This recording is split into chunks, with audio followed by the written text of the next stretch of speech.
power, the love of money, everything Jesus was against. Because if you're looking for worldly and earthly power, that has nothing to do with God.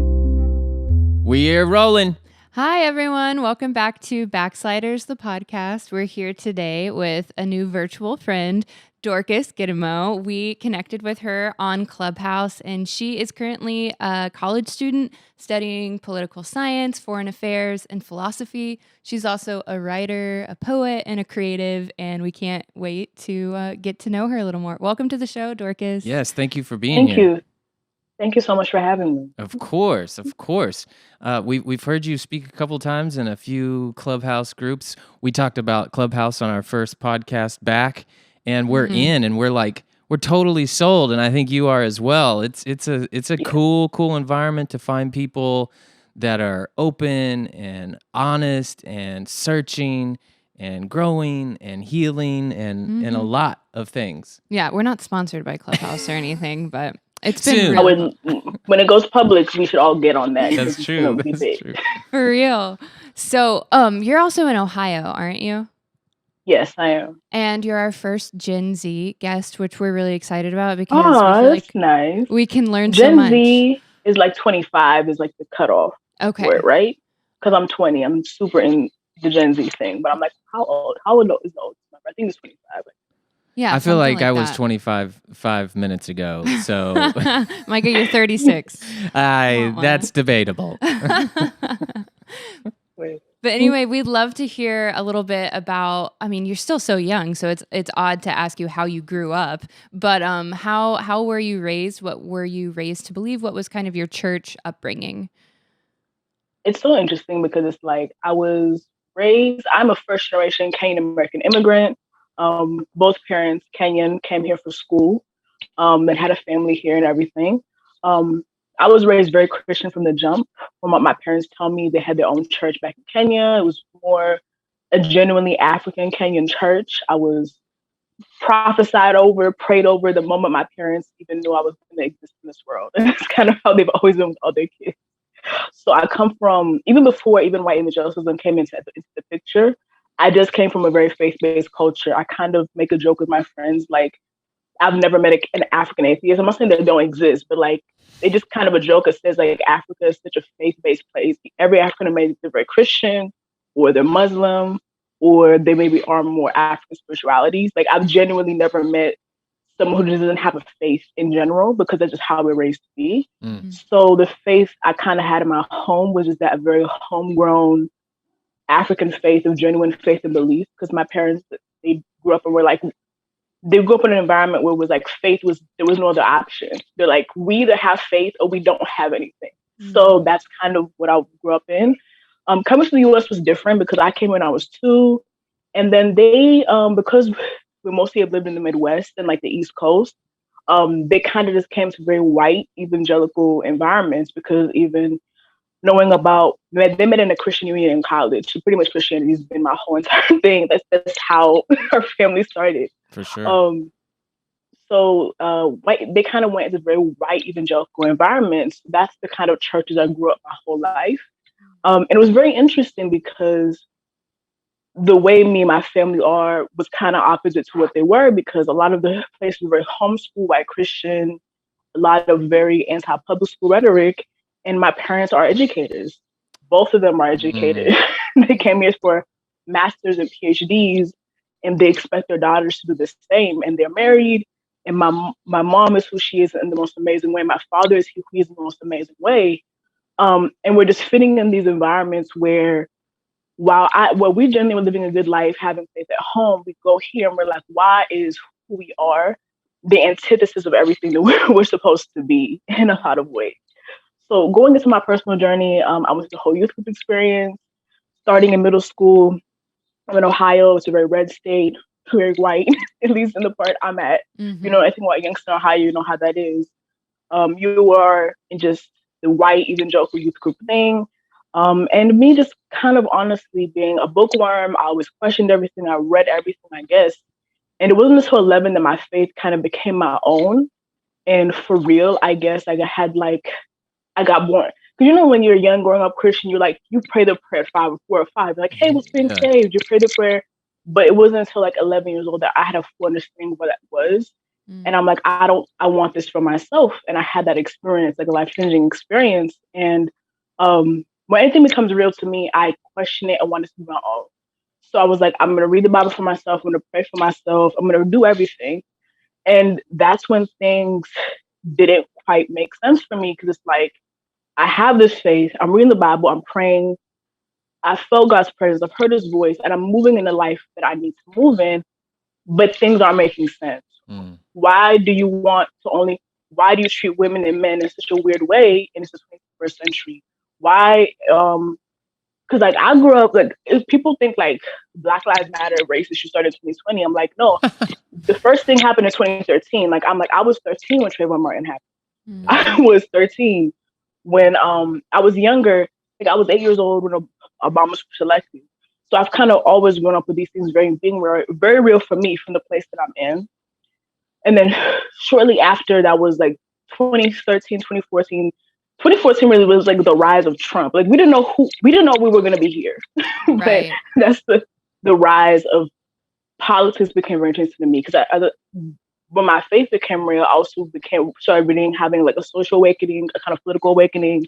I was reading Maya Angelou, Malcolm X, James Baldwin, theologians, James Cone, all these people who I really, really love. My grandparents came over here, so I just sat at the feet of my grandparents, and my grandma has a pastoral training.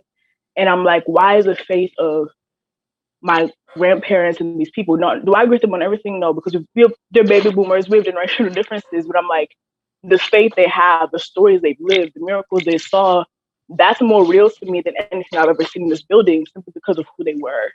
And they were forced to live with the faith that they had to make their own. Yeah. And then just growing up with being a first-generation immigrant and the rise of Trump rhetoric, anti-refugee, anti-immigrant, seeing people who I thought were great people supporting this man, avoiding race issues. Like, I'm like, I saw these old youth pastors posting about Black Lives Matter. I'm like, you never talked about anything all these years, like ever. In fact, ever, not once. They were posting about it in a supportive way or in a non? In like a supportive way, like, hey, we should pray. I'm like, you've ignored it like for the better part of the 2010s, because 2013 was like beginning of the 2010s, and 2020 is like very much to the end of the decade. And so much so that even though I'm kind of ashamed to say this, is more of like, when you're in such a space where that is antithetical to your being, which I didn't know at that time how antithetical it was. I was afraid to say I supported the movement, because I'm like, they're gonna say I'm not a real Christian, they're gonna say I'm a heretic, they're gonna say I'm causing trouble. And I'm just like, it wasn't until I got out and I posted on Instagram, like, this is the first time I've been able to say, as much as I believed it in my house and in my home with my people, that I've been able to say publicly that, yo, I support this movement. The organization is something else to me, but this different story for another day. But the movement and wanting justice against police brutality and all these other things, that matters to me. And it's crazy that as awake as I was, it took me that long because of how restrictive it was. So I've talked so much. I'm not even at the part where like I started deconstructing. But like I'm at 13, 14. 13, 14. No, I like 13 that. and 14. Can I ask? Yeah, I was like, sir. Of course, you can ask me a question. So can I ask about the experience that you had that you feel like really opened you up to your own Christianity, your own walk? Like, I know people ask me this about different moments in my life, and I don't always have an answer, so don't feel obligated to have one, which is like, what was it like a moment where you were by yourself and you had like an epiphany, or was it like a service in which you felt a new voice speaking to you that hadn't been there prior? Just kind of go into I remember I was 11 years old in 6th grade, and we went to like a church conference. And I had been to so many at that point, because growing up in that kind of environment, you kind of always go. And I don't know, for some reason, like I decided that I even remember the place that happened. I just remember sitting there and just being very honest and praying, and something did change, I guess. And I had that saved experience in a way that was very personal for me. Like, it was no one else but me at that point. And just like God became very real. I'm like, I'm a Christian. I'm going to live this faith the way I want it. I know it can be, the way I know it should be. And even now, after during Reconstruction, I'm happy I fought for that. And I didn't know at that point it would mean breaking. I was like, God, I'll do anything to to live the faith I know that you have for me. And I didn't know what it mean breaking away from literally everything I was in at that moment. Like years later, I had no idea. Which is like, people say, be careful what you ask God for. Like I said, and like, look where I am now. I'm happy I'm here. But I didn't know it would take so much for me to have faith in a positive way, because I wasn't aware at 11 that it would just take me to this direction. But I'm happy that it did at the same time. And that would lead me to like it was like 2016 was like when it really started, because I was 16, I was in junior year of high school. And I went to public school also. So that was different, because I went to a church where some people were in private school, some people were in public school, some people were homeschooled. So I was one of the public school kids. One of the more diverse public schools, I guess. It was still pretty white, but it was like better than other places. And that's why my parents wanted us to go there. But it was like, I have these friends who, some are Christian, some are not at school. Mostly everyone here is Christian. And it was a huge dichotomy, because we were hearing everything he's saying. We're seeing everything he's doing. We're seeing people we don't support him. And I guess like before he was elected, I'm like, maybe he'll lose, and like we'll have a church service about reconciliation. You know how evangelicals do. They like the word reconciliation. And he won. And everyone at church was happy. They were wearing shirts. I go to school the next morning. A lot of these white Confederate flag wearing people are very happy. Me and my immigrant friends are in shambles. Like my friends who don't fit the mold, who are in my different minority groups, are in shambles. And it was a very disorienting time, because I'm like, what is happening? Like, what is this? And then I realized, like, 81% of you voted for him. And I'm like, this was never meant for me at all. This is not the state of Christianity I'm meant to have at all. And I guess like I was being 16, I told my mom, I'm like, I don't ever willingly want to go to an evangelical church again. Like once I graduate, I'm not going back. I will go to church. I'll go to other denominations, but this one, forget it, like forever. Because the betrayal and the hurt was so much, because I'm like, you told me your whole life you're about love, you're about humanity, and you stand against everything for power. Because that's when I kind of went into reading what the history of the religious right and Christianity and nationalism and fascism, and then Assemblies of God, that was the denomination. And then we look into white supremacy, look into the policy. And then you find out like, the religious right, because you believe it's like about abortion and gay rights. Like that was what we're told it is about. And I'm like, no, you started this, the homeschool movement and all this stuff started after segregation. This all started because you didn't want to go to school with Black people. Like this is really the truth of where this started. Because people, like, I feel like that I wish I had more of like the articles on him, but I'm like, there was a movement to galvanize. And even like when I read that, like when it first happened, when Roe v. Wade first happened, evangelicals didn't care. The Catholics have always been radically pro-life. I'll give them that. I might disagree with them here and there. They were the ones who were angry. Evangelicals were like, that's the Catholic issue over there. Like they ain't got nothing to do with us. Like they legitimately were like, but political people were like, we can organize these people to galvanize between this morality issue because they feel so disaffected after segregation. And then the Southern Baptist Convention with slavery, and you realize that, all of this was built to be antithetical to everything I am as a human being and antithetical to humanity, which is not what Jesus is. Like, this is all about power and gaining power and maintaining it all along at the expense of faith, at the expense of people's souls, at the expense of being good people, being genuine people, being kind people. Because I'm like, even people are like, we don't like Trump, we want Pence, we want his policies. I'm like, you're just admitting you don't have any values because it's about power. And here's the thing, I can respect people who are like, I want power, period. I'm gonna go after it. I might not like it, but I can respect honest assholeness. I can expect that. Yeah. I can respect. I'm not gonna like you, but I can respect people who are honest in their mess. I don't respect people who pretend to be one thing when really they're doing another thing. And that's the facade of what evangelicism a lot of the time was, because I always say evangelicism, like, to Christianity and Christian faith, ambassadized that, made it something was never like that. Because people hear me talk, they're like, why you still identify as Christian? Because I'm like, after that 2016, I had to actively deconstruct a lot of toxic religious aspects of evangelicism. I had to deconstruct a lot of mess, a lot of hurt, a lot of pain, a lot of forgiveness when it comes to the racist ideas and the sexist ideas and the ideas against different minority groups because they live different lives. And I'm still deconstructing because people act like our childhood, whether unfortunately, if it affects you the rest of your life, you deal with that the rest of your life. Like that's what psychology is all about. Like whatever happens here, you're gonna be dealing with that here and there, like whatever it is. But it's more of I guess I'm gonna spend my whole life both deconstructing and reconstructing my faith into what it was meant to be. Because like at 16, I'm 20 now, so 4 years I get doing an active thing.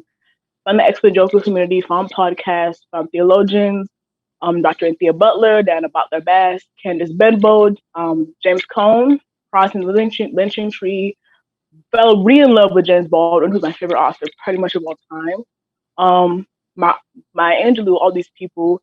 And in that pain and the hurt, I prayed a lot, and I would say like the reason I still identify as Christian is I fought tooth and nail to have this faith in spite of everything, and I refused to let evangelicals colonize and manipulate and have Jesus, and I refused to allow them to win by saying this is them, because it's not them. It really wasn't them ever, because they really just showed up historically in the 1730s. Like what we know as modern evangelical theology showed up in the 1730s, and we know Christian history. Christian history was around way beyond that, like way beyond that. Like they're pretty new when it comes to Christian history and Christian theology. Like there was a whole lot of people before you who existed who probably had different interpretations.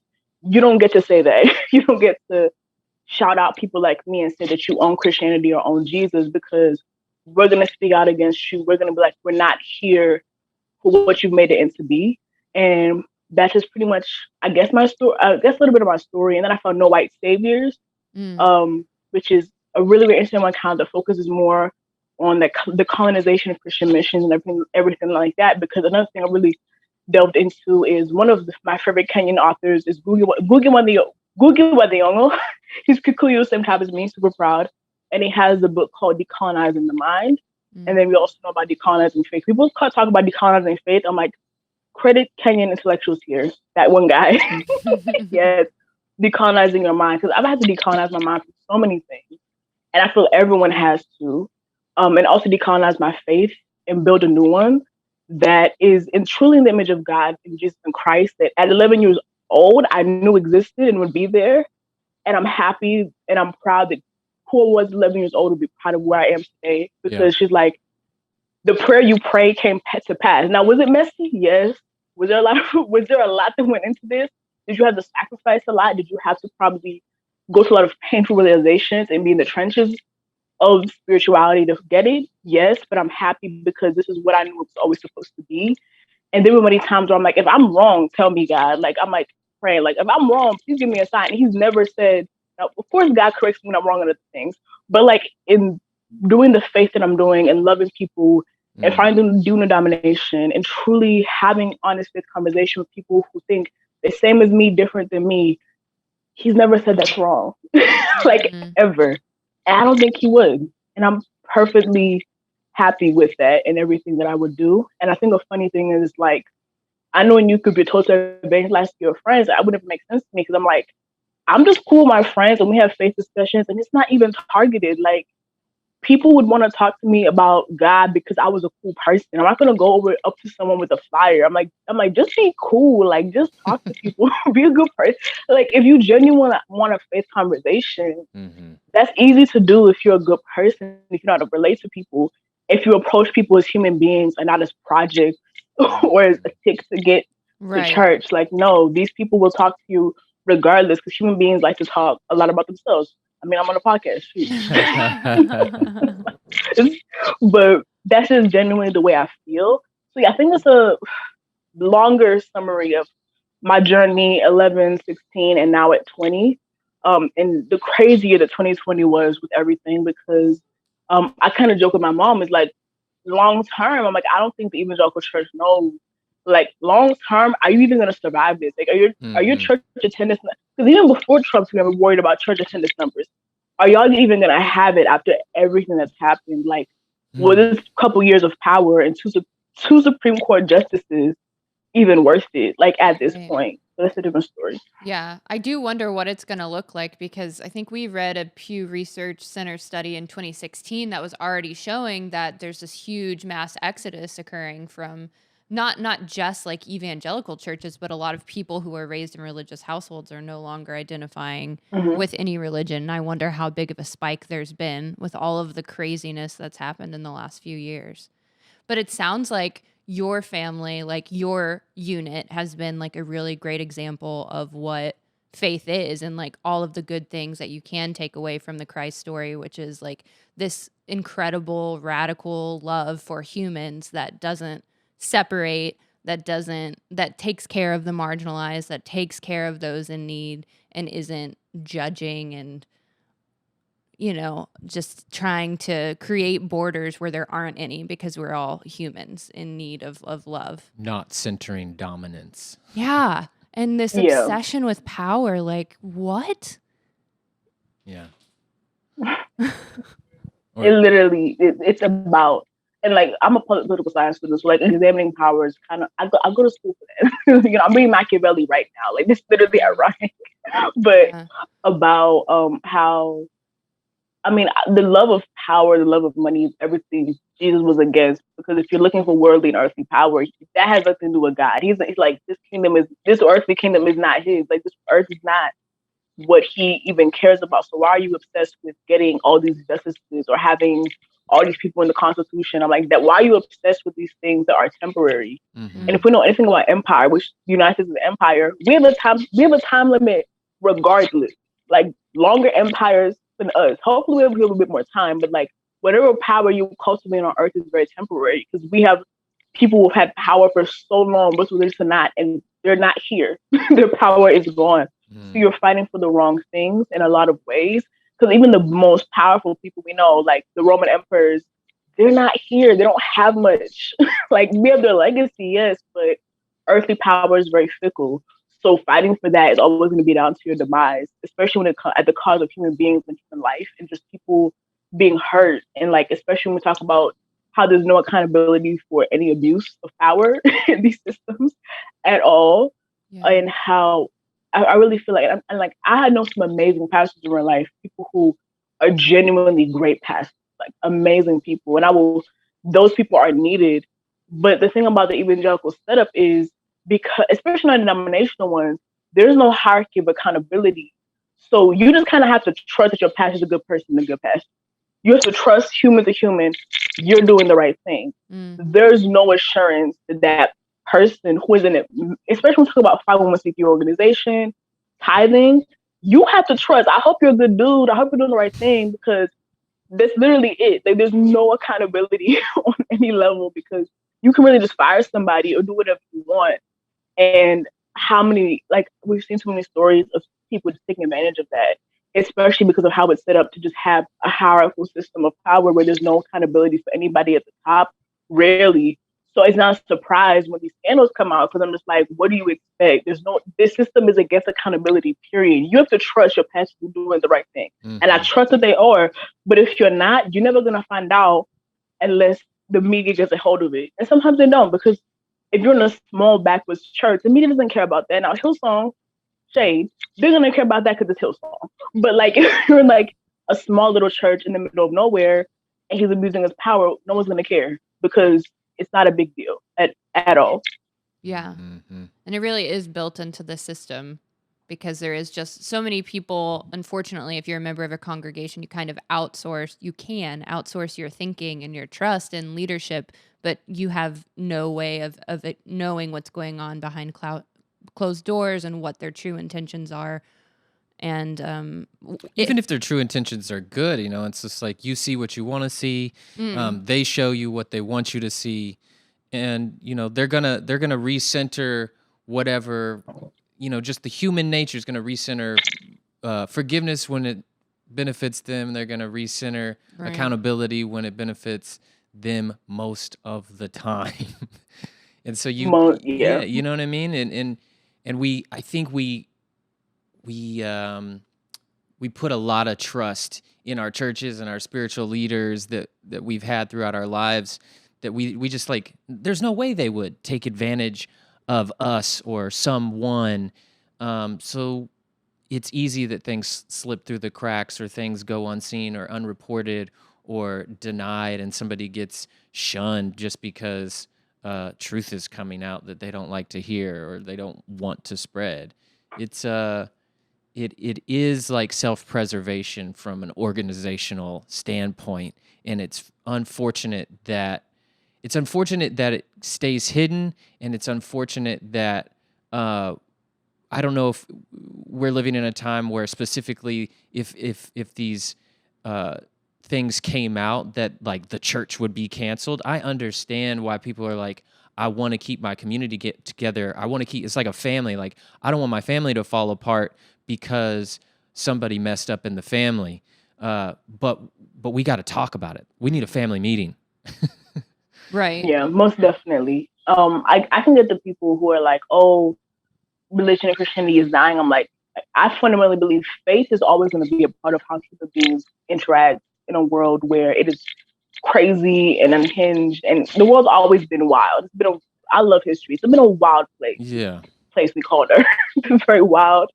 And I'm like, my mom's kind of worried. I'm like, Mom, don't worry, because I'm like, actual faith, true Christianity, what Jesus meant, is always going to be here. There have been plenty of denominations that have been here and don't exist anymore. And hopefully, evangelicism is probably going to be one of them in the next 30, 40 years. Oh, remember when that, because who talks about like, do Quakers still exist? Maybe they still exist. I don't know. The Quakers were a thing. Yeah. Very small. But like, there was a time when they were like really, really big. There were times there's probably other, big denominations that like we don't hear about, we don't really care about anymore. But Christianity outlived all of that. And I'm like, until Jesus comes back, Christianity is going to exist. But these denominations, these ideologies in here that aren't pure and of God, truly of God, are going to go away. And that's a good thing. So I'm not afraid of faith going away. I'm not afraid of actual beautiful Christianity going away. But these denominations, these places, these things that hurt people, they should go away because they're not really what Jesus intended for these things to be in any way, shape, or form. So I'm like, if you're more concerned about the denomination going away rather than the faith, then I don't think you're coming from a good conversation, because you're mad because your cultural capital, your social capital is going away. Because faith and Christianity, on a large sense, Africa, other places in the world, it's not going anywhere. Like, it's there to stay. In the West, faith is still going to be here. Christian faith is still going to be here. But evangelicism is probably not in the next couple of decades. And to be honest, I don't think it's that bad of a thing, because the faith of Christianity will always be here until it comes time for it not to be. And that's what I genuinely believe on that. I really like what you said earlier, where you were like, I don't remember exactly how you phrased it, but basically the idea was you're not going to let what evangelicalism or what white evangelicals are doing to Christianity take your Christianity away from you or take your faith away from you. It's like kind of a reclaiming. I think you did use the terms like deconstructing and reconstructing, but I think that's something that Micah and I think about, because Christianity will always be our framework, even though I think individually right now we may not identify as Christians, and a lot of the beliefs that we held growing up have really changed and shifted. It's just, we can't get away from it. Like, it's always going to be a part of like the story that we were born into and the truths that we were told. But it hurts so much to see what, white, power-hungry evangelicals are doing with the story that's supposed to be about caring for your neighbor. And so sometimes I'm like, damn, like, should I still claim that I'm Christian? Because like, I do believe in that, in what his story said, which was like, love each other as you want to be loved, like take care of one another. But at the same time, because of the harm that it's doing, like, it's hard to be associated with it. But I guess my question regarding that for you is, you talked a little bit on Clubhouse the other day about how you were like in youth group, and it seemed like you were always comfortable questioning publicly when you were like, no, that's not right, or why is it this way? Do you think that came from like the way your family raised you, or it's a personality thing, or can you just speak to a little bit? I always say I think it's just genuinely a personality thing because it's like, um, I love my mother. She's so amazing, but like I kind of look at like, cause I'm like having a daughter like me being in white evangelical space, African mother, I kind of feel bad for her. I'm like, wow, I was just always asking her questions I had no business asking her, and she's like, you know, but she's been an amazing mother. I love her.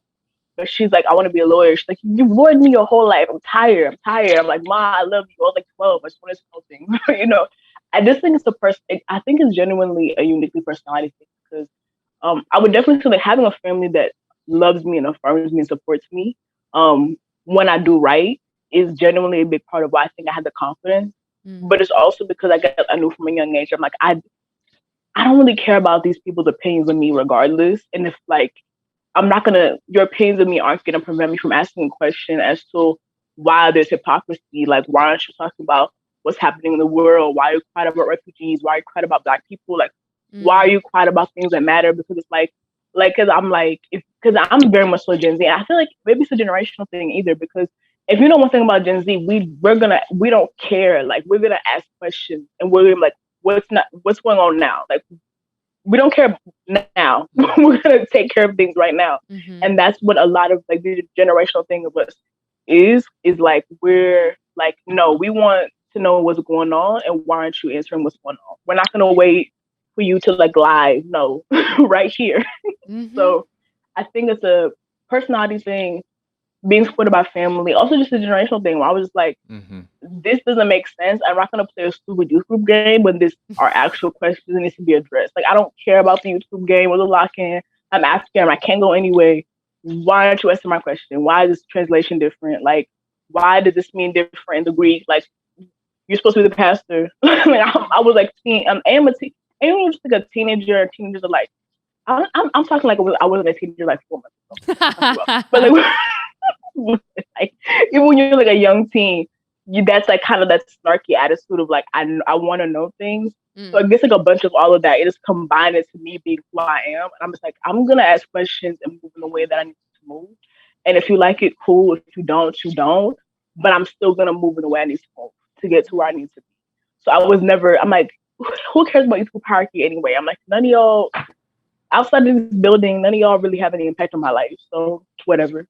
Yeah, man, I wish I had some of that when I was younger. I was definitely stuck when I was a teenager in like a people pleasing phase when I was involved in youth group and mega church.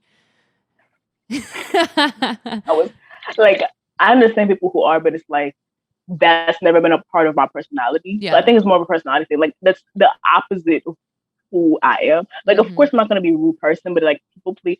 And I feel, unfortunately, I don't blame people like maybe you who were, because people pleasing is what you're taught to be, the woman in those spaces. You're supposed to be people pleasing. You're supposed to be agreeable all the time. You're supposed to be have no type of boundaries. You're supposed to have no type of boundaries. Let anyone use you any type of way. Always be serving. Always doing everything. You can't, like, that's what you're taught to be. And then I read the Proverbs 31 woman. I'm like, my mom told me the Proverbs 31 woman was a working woman. She literally, if you read what she was doing, this woman was like a businesswoman who was literally working in that thing. But the evangelical church never actually going to show you the content. That's why my mom was always proud of who she was as being an educator, having a PhD. She's like, yo, the Proverbs 31 woman was a woman like me. And, you know, and it's someone in there, like, her husband just sits and brags on her. She's like, that's what your dad is about me. So I'm happy that my mom had that confidence in their marriage to be like, we don't care if you question us because we're literally living what we're doing. He's bragging on me. I'm doing what I'm doing.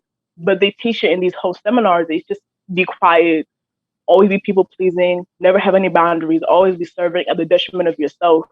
And that's virtue. And the thing about it is, I believe you can be a good and kind person who has boundaries, who's like, I'm going to treat you with kindness, dignity, value, and respect, but you're not going to manipulate me and use me to always have free labor at your church. Are you crazy? I have life to live. Like, that's not what we're going to be doing. You're not going to try and love bomb me and manipulate me to always do the chairs and always do all this free labor because you can't afford to pay people. No, I saw through the game of what it was like. And women are taught to not, in evangelical space, they're taught to not ever have that. So when people are like, oh, I feel bad with people, please, like, don't feel bad. That's what you were taught to do. Like, I was the bad one. I'm a good one, but I was the bad one technically. You were doing what you were supposed to do. I wasn't doing what I was supposed to do. And we're both in the same place right over here. And it was like you were never taught to want better because God forbid you will serve somebody. So like it was just taught to women in those spaces. Like that's what you were told was virtuous, which I'm like, Deborah existed, Protestant women existed. Women have been, even in biblical times, they were doing what they needed to do. So yeah. Right. And why would you want to believe in a God that wants you to like outsource your brain and these gifts that you were born with just to be quiet and serve because some man with a Bible is telling you that that's his interpretation? Or it's very interesting. What was my question? You got it. I guess it's about because you said you grew up in like when you were in the when you got to the States, your family started going to predominantly white Assemblies of God churches. Is that correct? Mm-hmm. So yeah. Assemblies of God was the type of mega church that I got involved in. Did you guys do like human videos? Oh my God. Yes. The worst. I never heard about these until Keely. This is why I love talking about deconstruction, because it's like, unless you grew up, you didn't know. Like, if I talk to someone who wasn't raised Christian, like, what is a human video? They'd be so confused. It's ridiculous. Same with VeggieTale. Like, there's just some things that if you grew up, you knew. Like, youth group culture, human videos. It's so, like, such a distinct culture. And yes, because of the personality that I have, like, one thing I've learned is, like, I'm the kind of person that people want on their team to be a good mouthpiece for things. They'll be like, oh, people like her. Let me have her here because at least if she can be this thing, she's not going to be, people aren't going to listen to her. Like, that's kind of, I don't know if you can tell, but like, that's just kind of who, like, people want me to be spokespersons for things. Even if I don't agree with them, I'm like, no, not for free. Like, no, but like, they want you on their team for some reason. So it's like, I definitely did human videos. It were fun doing them. I did like whole theater plays. So if you know anything about fine arts and Assemblies of God, that was something I did. Ironically, this is where I started doing spoken word poetry. And then I, of course, did it like outside of the Evangelical church and like started publishing stuff, performing outside of those spaces. But I think this one, like the only positive thing of Assemblies of God is they did value the arts and they did value artistic people, creative people. I can't tell you how many rappers I had in my youth group. Beyond. Oh no! Were they anything. White? Were they all like, white rappers? It was a white evangelical church, of course, and like like telling me like it was like, and it was like I would listen. I'm like, oh, Lecrae, like Lecrae is a really great rapper, regardless if he's a Christian, he's a good rapper. But I'm like, you know nothing about hip hop or rap culture, and you only know. It was like a different. I heard a lot. They thought Logic was the best rapper. That's a whole different podcast in itself. That's why I'm white evangelical opinions on rapper just not the best, like at all. Right. But that's a different thing. But they valued. Had people who were filmmakers in my church, like basketball filmmakers. So they did value the arts, but only to their own ends and means of evangelicism. And I'm glad that I was able to take those skills outside of that. But yeah, I definitely was a part of human videos. A lot of them were. Some of them were very creative. A lot of them were intense, like weirdly intense. Yeah. Like I played a demon. I could never play a demon. Like very African parents. Like if I was gonna play a demon, mom was like, "You're not acting in that. Get out of here." Yeah, no. She's like, "No, not in my house." She's like, "No, none of my daughter will ever play a demon." And she's very serious. Like she would not allow me to be in the production. She's like, "You're either an angel or a good person. I do not want you." Wow. And I would be like, yo, like, I really can't play a bad person. Like, she would not have me. That's funny. Oh, I love that. So, and it was just, that's just a unique culture in and of itself because, like, we talk about in drama and, like, public school, it was, like, a whole thing of who got the main part. There was definitely school drama about who got the main part of the human video. Someone thought they weren't as talented. Like, she's even talented. I'm more anointed. You don't even know that it's, like, human stuff. Humanity's always been a humanity, even youth group. Like, I thought I was more anointed. I'm like, girl, she got the main part. Okay. But those little tips of those things just in high school and like high school age. But a lot of it just was more like, a lot of it was very intense. Like a lot of it was like about a persecution complex, like a lot of school shooting human videos, or like the fine arts convention. And like now that looking back, I'm like, as artistic as it was definitely an agenda-driven one, based on what they believed the world to be. And a lot of times it just wasn't as accurate. But then when you're young and a teen, you don't really see it until you're outside of it. Yeah. Or you look back and be like, what was that about? We could have done a completely great human video without making it so agenda driven in what you want it to be, and like so like often dark, and having us to have these themes, and just like, yeah, like this is really what I think it was. But human video culture is so real. It's just like beyond. Yeah. Oh, if anyone's listening and y'all don't know what human videos are, I guess it's kind of like basically what the kids are doing on TikTok now, but like as a group on stage to a song, right? You're acting out, you're lip syncing and acting out scenes of a song, and of course it's all to save people, I guess. It's like to save people, but it's like, I'm like, because it's like it's what they believe would save. Because like if any of like to catch the young people, I'm like, if any of my friends who aren't Christian came and saw this, they'd be like, what was that? Like, right. Maybe I had like some critical friends. They're like, girl, why is he lip syncing on stage? Like, you know, like they would ask questions that teenagers ask, like, yo, like what? Yeah. Whatever. It's gonna go over the heads of most people. That's true. And if they're more of a funny person, they're gonna be like, in the group chat, like, what was he wearing? Like, it's gonna be that kind of a vibe in any kind of way. And that's just how it is. I'm like I said, you would reach more people just being a human being and being cool with people and asking them about their stories and actually having human connections and friendship. Like that's literally like people were like, oh, I struggle talking to my friend about Jesus. I'm like, that was never an issue with me because I'm open to talk about anything at the lunch table. Like I had friends who were Muslim, who were not Christian, Catholic, Evangelical. Like we would talk about these things openly at our lunch table because I liked them as people. Like, would they offend me sometimes? Yeah. Would I offend them? Yeah. But it was never a task for me to share my faith and talk about it because they saw me live it and I saw them live their lives. So I'm like, it's not like this. They wanted you to just be like having revival at like the lunch table all the time. I'm like, no, just have good conversations. And like people have come to me like, oh, I see faith in a different way because of you. Like, I'm not a Christian, but I respect what you're doing and how you're living your life.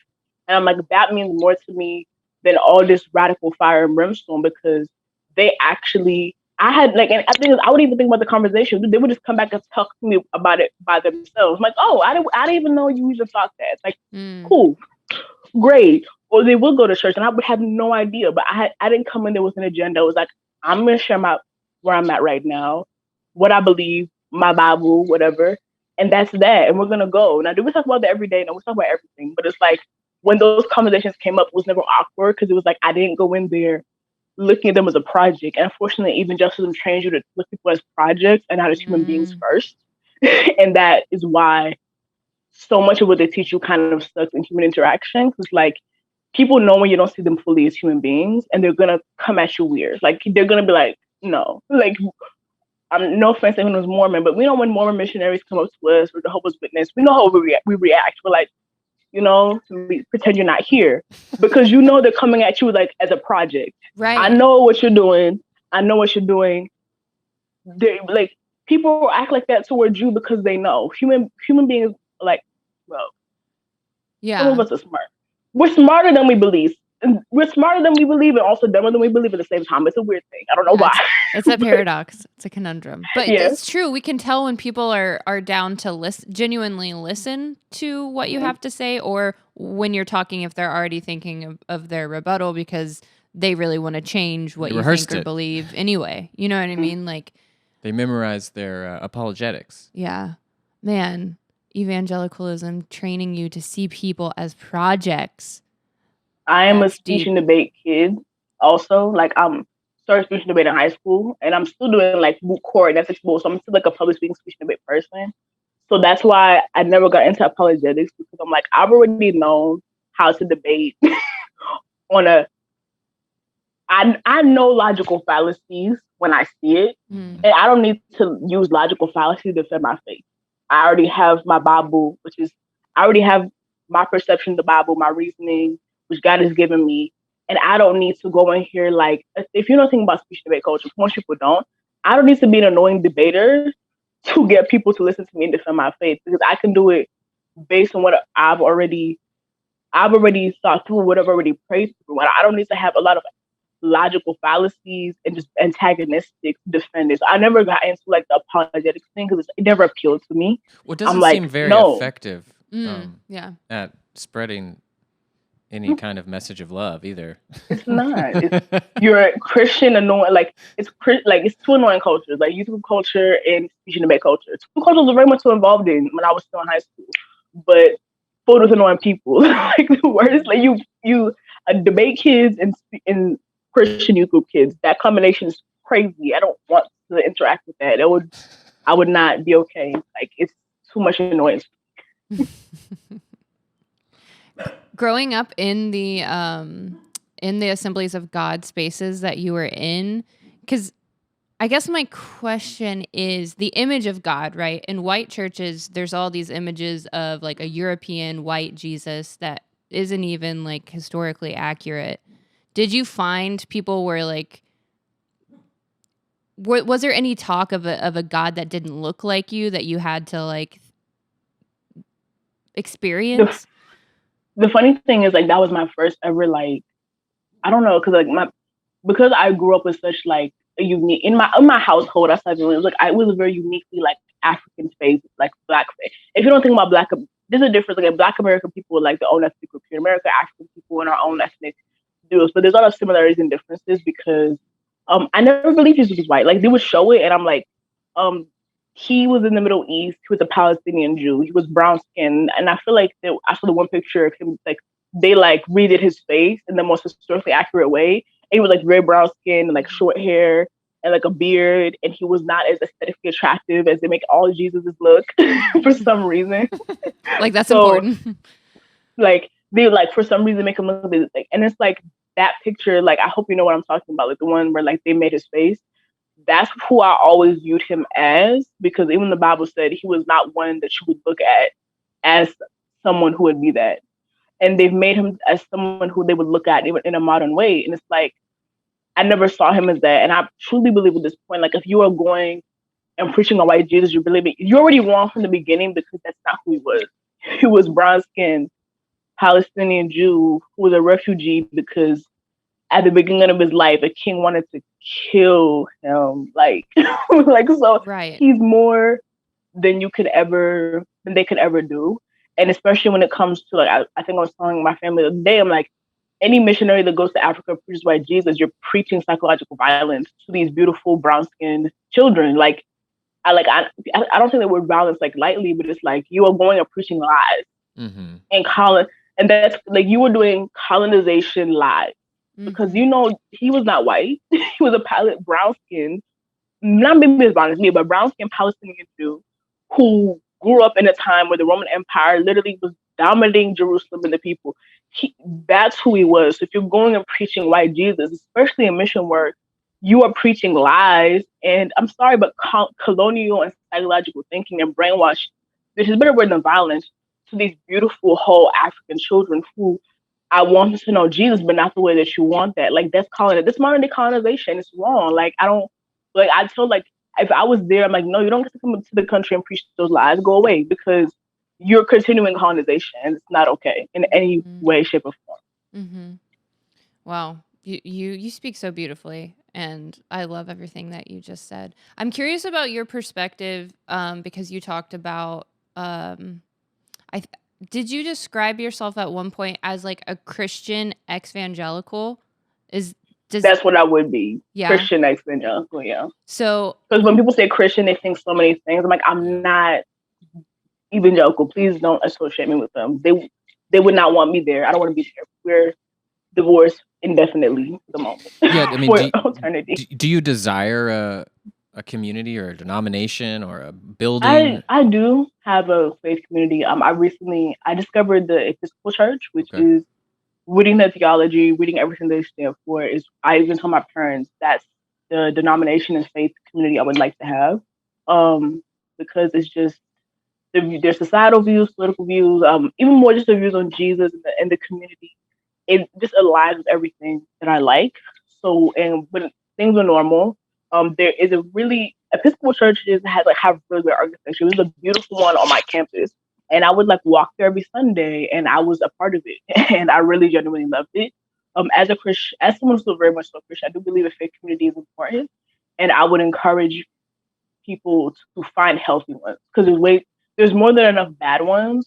So I would say do the necessary research, what is your personal theology? What denominational views are important to you? Because like for me, I'm like Trinity, Jesus down the cross for our sins. That's important to me.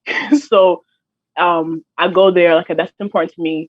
What are societal views? What your views of immigrants? This one, all these political views, social views, and I found a place to align with that, and I've had a healthy, vibrant community, and that's what I would encourage people to do because I was able to do that. I know some people are exvangelical and they leave altogether, and that's valid because some people's trauma just that's the response that's appropriate. Maybe maybe fortunately, mine wasn't to that level because I guess I was always going to question and kind of leave to do what I was going to do. Mm-hmm. But I found that for myself, and in the pandemic, I've kind of had more church with my family at home. But I definitely believe that once it's gone, I'm going to return to that community, and it's going to be good. And I'm probably going to have a church community wherever I go, and I'll do the research to make sure it's a healthy one, a whole one. One thing I always do count on is what's the accountability here. Mm-hmm. So I'm like, is there a hierarchy? Like, who do they have a statement on misconduct and abuse? Like, who is going to do what? Like, if they don't have that on their website, or you can't find it, or if you call the pastor, like, don't go there because like they have no one, or if they look at you like we don't have that and they're confused, don't go there. Like, that's not. After the experiences I've had, I'm like, that is essential to having a faith. What happens here if things go left? If there is no accountability, if you ask about accountability, that's not where you need, that's not a healthy faith community. Because if they haven't even gone to the length to think of that, what do you do? Like, what are you doing in that situation? And the Episcopal Church, no church is perfect, but they have a accountability plan. If things go left here, if somebody abuses their power, they have ways to deal with that, and they can answer you on how that's dealt. If a church or faith community doesn't even have that, run because you are literally going to be in a space where someone has immense power, and something goes off, there's nothing you can do, and they don't have any plan for that. So that's just what I would say. And it might be from design because chances are they've had problems before. You know, like there's no church out there with a perfect track record unless they're lying. I mean, you could delete your history, but yeah, well, that's what I mean.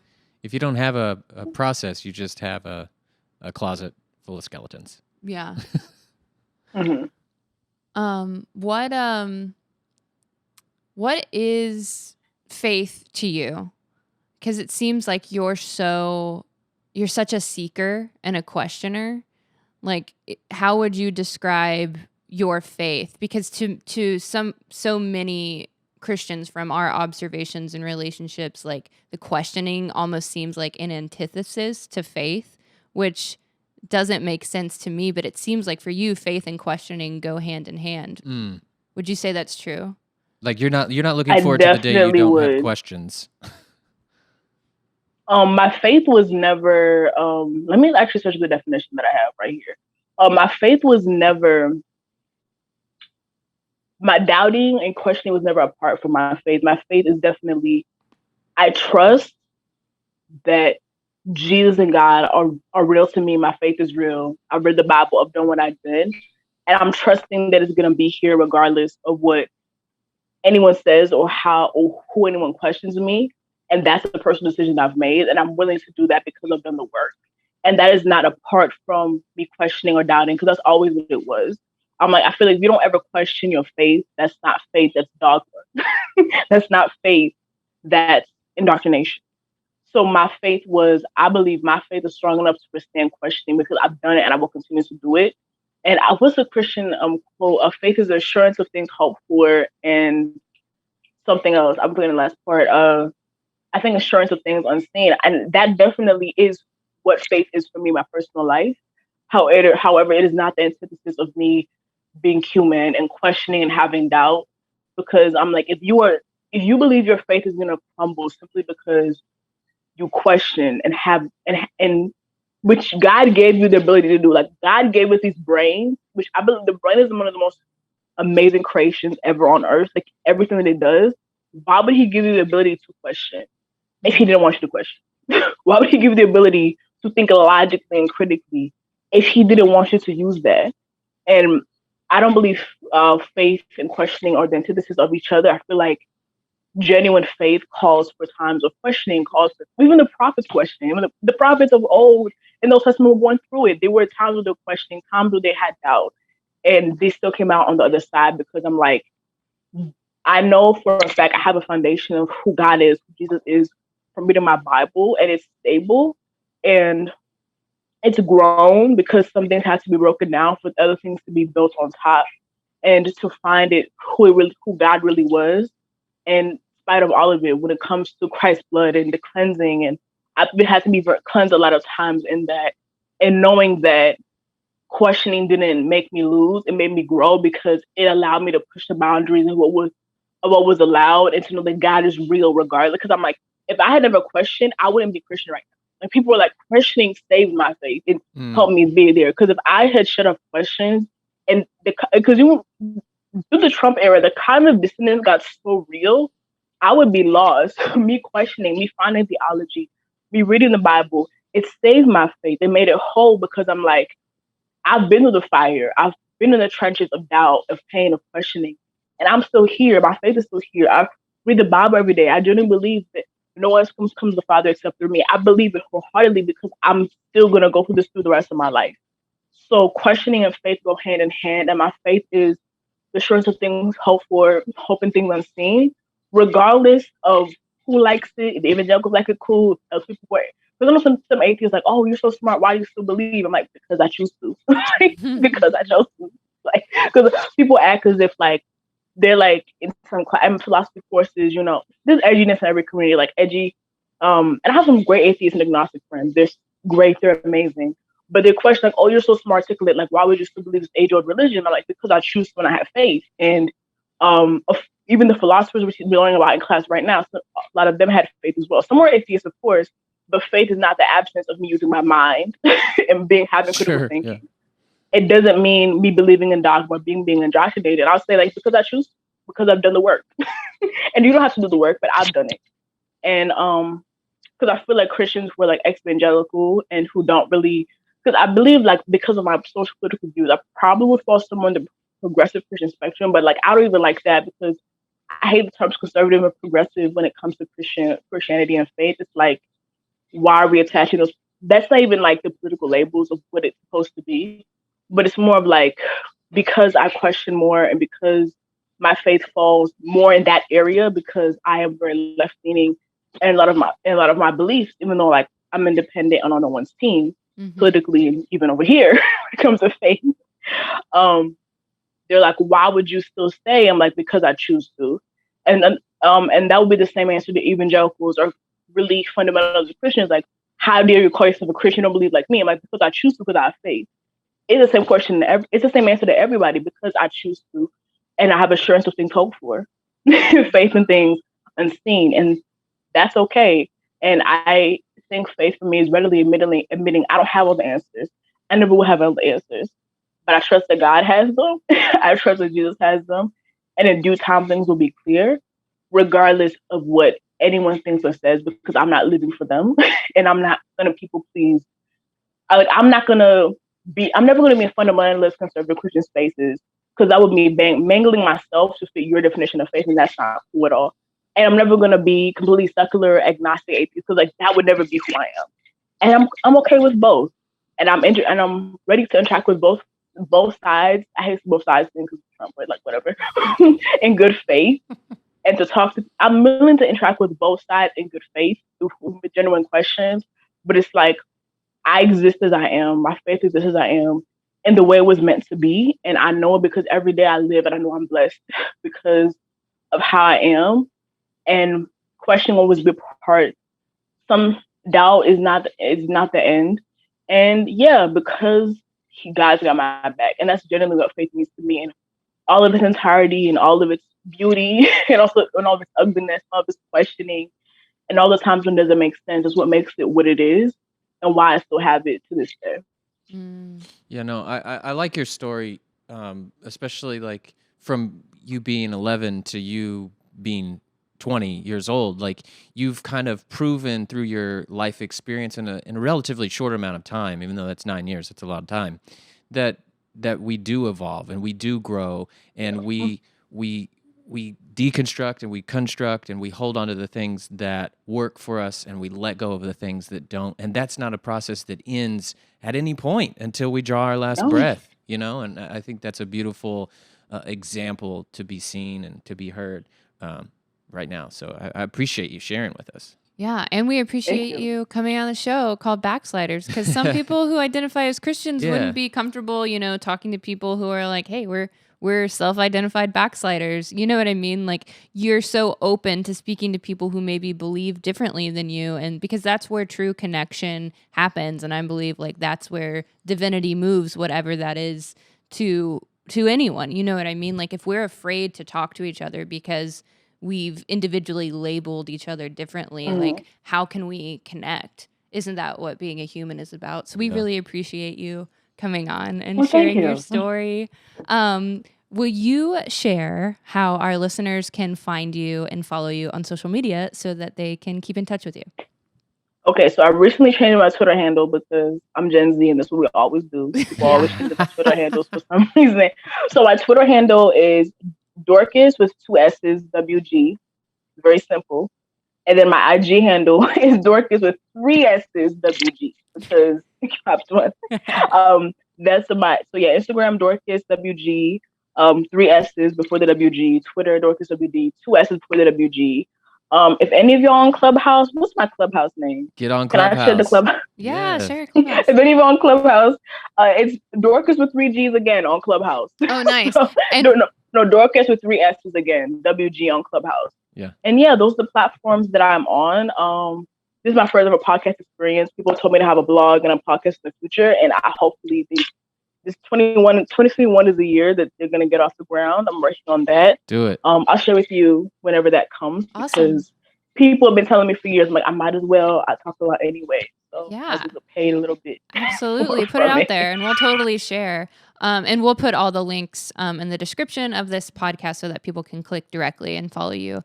To anyone who's listening or watching, thank you guys so much. If you could take a few quick seconds after you finish listening to this and rate, review, and subscribe to our podcast, that helps us show up more and like feeds the algorithm. So if you are listening and enjoyed it, please show us some love that way. Share with a friend if you like it. And thank you guys so much for listening. We'll see you next time. Love you guys. No, I'm not saying that it wasn't real. I'm just saying that you made me feel bad. Don't try making me a better deal. I'm done with you and I'm fine with that, and that's that.